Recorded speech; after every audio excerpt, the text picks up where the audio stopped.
El gobierno acaba de presentar una propuesta para una futura ley que pretende proteger a los menores en Internet. Yo a este anteproyecto le he llamado la propuesta del sí, pero. ¿Por qué? Porque realmente la propuesta de forma general es un gran sí. Evidentemente es necesario que como sociedad empecemos a abordar, a regular y a ver cómo podemos proteger a los menores y al mismo tiempo educarlos y acompañarlos para que aprendan a vivir en este mundo digital. Pero la propuesta tiene muchos peros que ya veremos en los futuros desarrollos legislativos cómo se terminan de concretar algunas de las cuestiones que se han propuesto. Vamos a empezar con los síes, porque los tiene. Creo que es interesante, por ejemplo, que los influencers tengan que etiquetar el contenido, los vídeos que generan, de igual modo que cuando compramos un videojuego las familias podemos ver a qué edad es adecuado.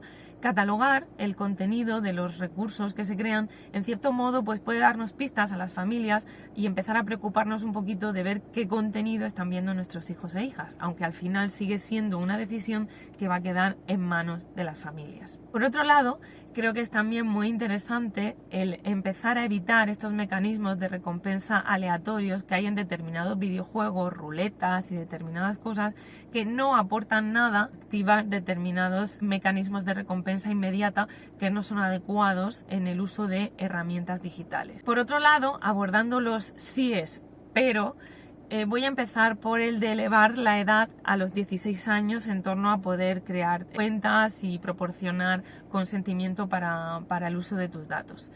Ahora mismo la edad la tenemos en 14 años y evidentemente podemos debatir si los menores están capacitados o no para crearse cuentas en estas redes, si es adecuado, etcétera. Pero lo que sí que tengo claro es que este problema no es solo una cuestión de edad. Ahora mismo la edad la tenemos en 14, como estaba diciendo, y aún así tenemos niños y niñas menores de 14 años en plataformas como TikTok, Instagram, etcétera. O bien porque se dan de alta mintiendo o simplemente no cumpliendo la normativa, o bien porque tienen la aprobación de las propias familias. Por lo tanto, solo elevarlo a 16 sin establecer nada más, yo creo que no va a solucionar el problema. Otro de los grandes síes peros es abordar la importancia de la alfabetización mediática de manera transversal. ¿Por qué creo que es importante de manera transversal? Porque aunque hay profesionales que hacen un gran trabajo, que es absolutamente importante reconocer, como las fuerzas y cuerpos de seguridad del Estado, un tema tan serio como aprender a vivir en un mundo que es digital no puede quedar en una charla aislada, ¿no? Sino que tiene que formar parte del currículum de las asignaturas. Por eso esta propuesta para mí es un gran sí, y el pero lo tenemos en que realmente esto ya está incorporado en el currículum. En la LOMLOE, en la reforma educativa actual, tenemos ya incorporado que hay que trabajar aspectos de hábitos de uso saludable de las tecnologías, fake news, ciberbullying, el tiempo que pasamos con las pantallas, todo eso ya se tiene que trabajar. Por lo tanto, el indicar que tiene que trabajarse cuando es algo que ya se está trabajando, creo que es poco útil.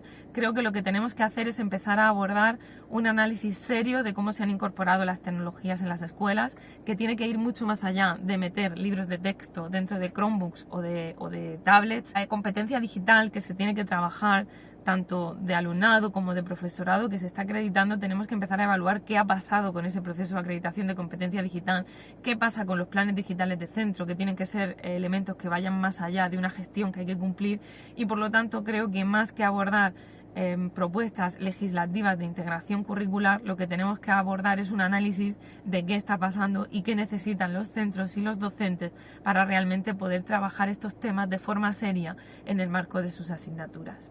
El último sí, pero tiene más de pero que de sí, porque la propuesta habla de que los pediatras puedan revisar en las revisiones, valga la redundancia, que hacen con los niños y niñas si hay algún tipo de problema de adicción a las pantallas. Para empezar, el término adicción es controvertido en el ámbito científico. No hay consenso realmente en que haya adicción a las pantallas de por sí. De hecho, la Organización Mundial de la Salud tiene reconocida la adicción a los videojuegos y a un determinado tipo de videojuegos y a unos determinados comportamientos que se generan. Hay psicólogos que trabajan estos temas que hablan más de hábitos de adicción. Por lo tanto, abordar la identificación de adicciones en algo que a nivel científico se está todavía investigando y se está analizando realmente qué es lo que pasa, me parece complicado. Creo que en cierto modo, respetando por supuesto el trabajo que hacen estos profesionales, es delegar y medicalizar aspectos que deberían ser abordados desde una perspectiva multidisciplinar y que sobre todo olvida algunas de las grandes cuestiones. Una vez identifiquemos, en teoría, una adicción, ¿qué va a pasar? ¿Qué protocolos se van a establecer? ¿Van a ser educativos? ¿Van a ser médicos, psicológicos, etcétera? Mi conclusión a esta propuesta legislativa es que aborda un tema que tenía que abordarse. Tenemos que terminar de ver cómo van a aterrizar.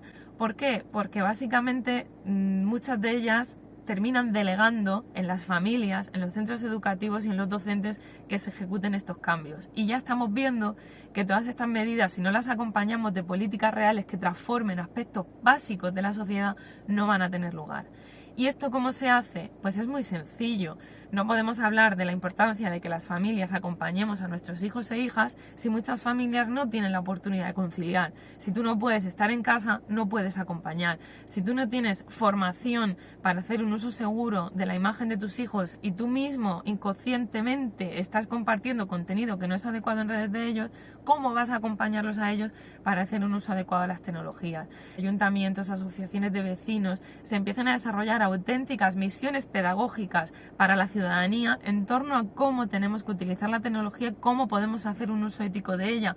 Y a nivel educativo pasa un poco lo mismo. Podemos abordar la importancia de alfabetizar y de educar, pero si no terminamos de disminuir ratios, posibilitar formación, recursos y capacitación a los docentes y a los centros, estas medidas van a volver a quedar en saco roto.